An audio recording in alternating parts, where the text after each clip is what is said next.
پرانیاں کہانیاں، پرانے بابے، پرانے فرقے، پرانے بزرگ، ختم۔ ابو داؤد میں حدیث ہے، ایک دفعہ پڑھ لو صبح کے وقت، لا الہ الا اللہ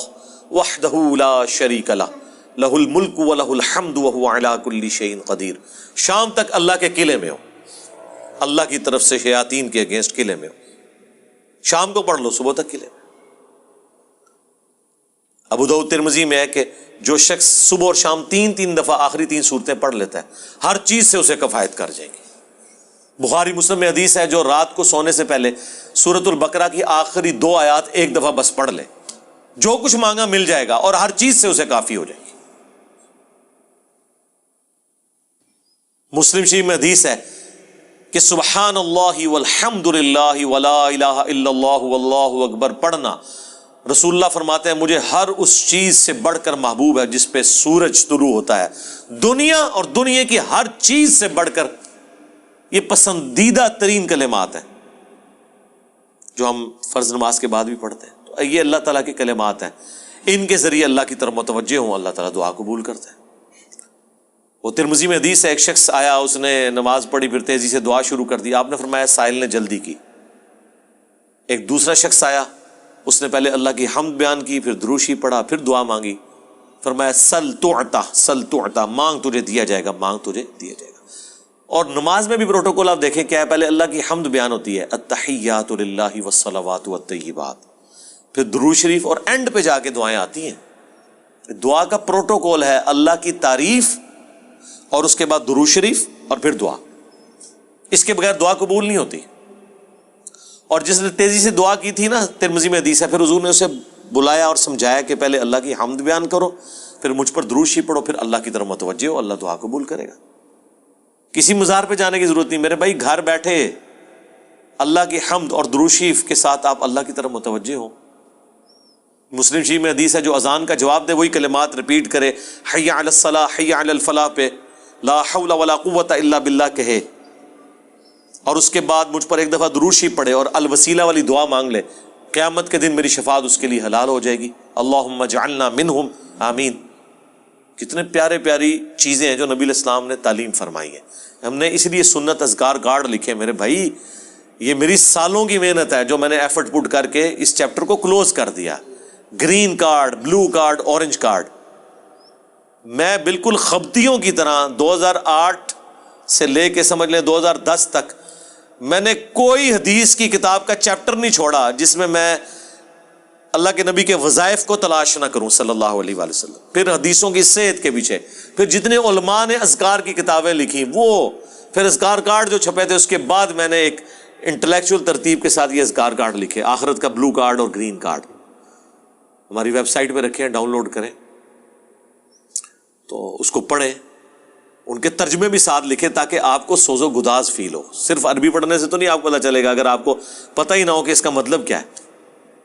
حسبنا اللہ و نعم الوکیل، بخاری کی حدیث ہے، ابن عباس کہتے ہیں کہ تمہارے جد امجد ابراہیم کو جب آگ میں پھینکنے لگے تھے تو وہ پکار اٹھے تھے حسبنا اللہ و نعم الوکیل، اور تمہارے نبی پہ بھی جب مصیبت آتی تھی وہ کہتے تھے حسبنا اللہ و نعم الوکیل۔ اور اس کا ذکر تو قرآن میں ہے، سورہ آل عمران کے اندر، کہ جب اہل ایمان کو خبر پہنچی کہ کافر ان کے خلاف سازشیں کر رہے ہیں تو اہل ایمان پکار اٹھے حسبنا اللہ و نعم الوکیل، ہم نے اللہ ہی پر بھروسہ کیا، وہی بہتر کارساز ہے۔ اب یہ جب آپ کا کنسیپٹ ہوگا تو یہ اللہ کے صفاتی ناموں کے ساتھ آپ متوجہ ہو رہے ہیں۔ باقی تو اللہ کے کلمات تو ختم ہی نہیں ہونے، سورہ لقمان میں، سورہ بنی اسرائیل، سورۃ الکہف میں اللہ تعالیٰ کیا فرما رہا ہے کہ اگر زمین سارے کے سارے درخت جو ہیں کلمے بن جائیں اور سمندر سیاہی بن جائیں اور 7 سمندر اور بھی ساتھ مل جائیں، اللہ کے کلمات نہیں ختم ہوں گے۔ سبحان اللہ وبحمدہ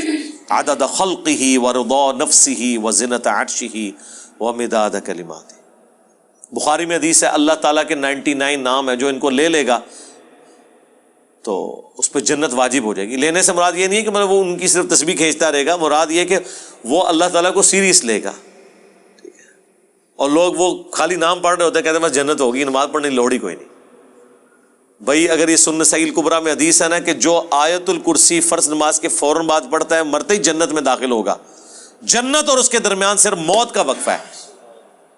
تو اس کے لیے نماز بھی پڑھنی پڑے گی، صرف آیت الکرسی پڑھنے سے کچھ نہیں ہونا۔ تو یہ اللہ تعالیٰ ہمارا تمام اچھے نام اللہ کے لیے، ان کو اس کے ناموں کے ساتھ پکارو۔ سورۃ الحشر کی آخری 3 آیات پھر احادیث میں بھی آئے ہیں، سنن ابی داؤد میں حدیث، ترمذی میں، کہ جو شخص ان کلمات کے ساتھ متوجہ ہوتا ہے، اللہم انی اسألک بانک انت اللہ لا الہ الا انت الاحد الصمد الذی لم یلد ولم یولد ولم یکن لہ کفوا احد، تو اللہ تعالیٰ اس کو واپس نہیں کرتا۔ ترمذی میں آیا لا الہ الا انت سبحانک انی کنت من الظالمین، اللہ واپس نہیں کرتا۔ بخاری مسلم میں آیا لا حول ولا قوت الا باللہ، اللہ کے جنت کے خزانوں میں سے ایک خزانہ ہے۔ تو یہ اسماء الحسنہ جو ہے اللہ تعالیٰ کے نام، اس کے صفاتی نام، وہ نہیں ہے جو آپ کو صوفیاء بتا رہے ہوتے ہیں کہ اتنے ہزار دفعہ یہ نام تسبیح کھینچ لیں، وہ نہیں، وہ ایک دفعہ ہی بہت ہے میرے بھائی، یہ ایک ہی دوائی کام کر دیتی ہے۔